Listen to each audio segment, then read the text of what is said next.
end of 2022, everyone. It's time for the video game community to sum up our thoughts about what the best video games of the year were. All the COG staff got together and had a massive discussion and a massive vote. The following is a list of the top 10 nominees for Video Game of the Year for 2022. These aren't necessarily the best reviewed games. Every month we highlight those in our 3 up, 3 down articles. This isn't one expert opinion.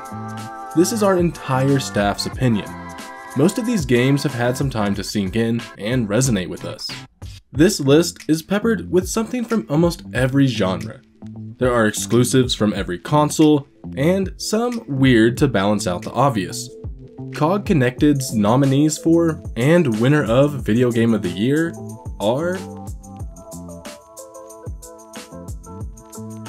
Gran Turismo 7 is a return to glory for the former near-perfect racing sim franchise.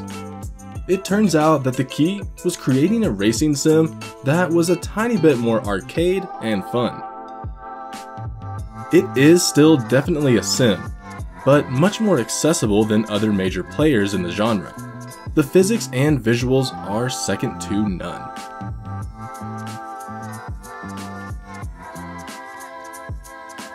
COGconnected voted a cult simulator ahead of the year's best racing simulator. Obviously, they are very different games. While Gran Turismo 7 is a perfection of familiar ideas, Cult of the Lamb is a batch of fresh ideas.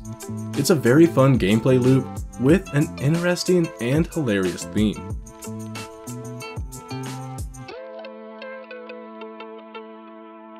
Sifu is all about mastering intense, difficult combat. It has an excellent cinematic revenge narrative, but the gameplay drives itself. Sifu does a great job of making the player feel great about mastering its combat. It's a martial arts film fan's dream game.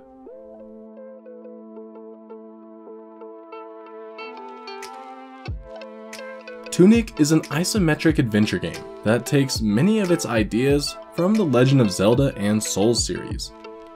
Its most interesting aspect is that everything is presented in cryptic and disguised ways. It's a great feeling to discover a new ability that you've had for hours, but didn't know quite how to use.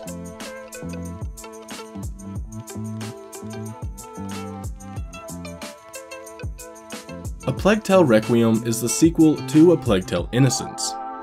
It's the type of game designed to do well in Game of the Year polls. It's a cinematic, narrative-driven, third-person adventure game, with stealth and puzzle mechanics.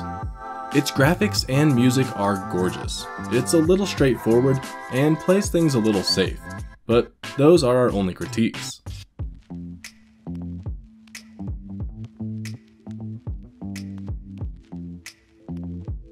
Teenage Mutant Ninja Turtles Shredder's Revenge is a true sequel to Turtles in Time, arguably the best and most beloved beat-em-up of all time. It has perfect 2D graphics and expanded, modernized gameplay.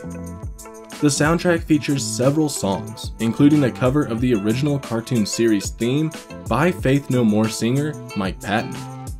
It's a game beyond what some dreams are capable of.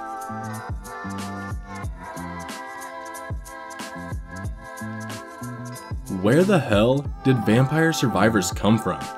In less than 2 months, this tiny indie game has become the talk of the roguelike community.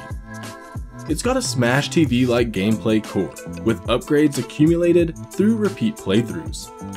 Strangely, Vampire Survivor has no vampires.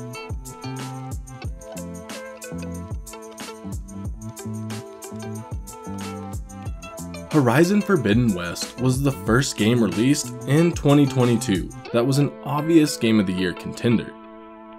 It's the sequel to Horizon Zero Dawn, which was designed to be popular.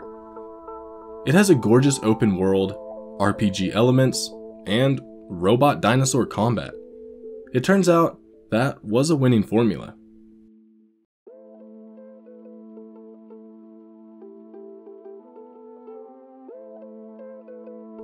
Just like Horizon Forbidden West, God of War Ragnarok was created to appeal to the masses and critics alike.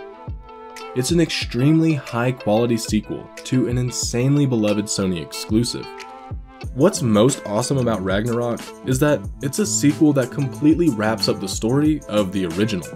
There will be no DLC. This is a complete, awesome video game.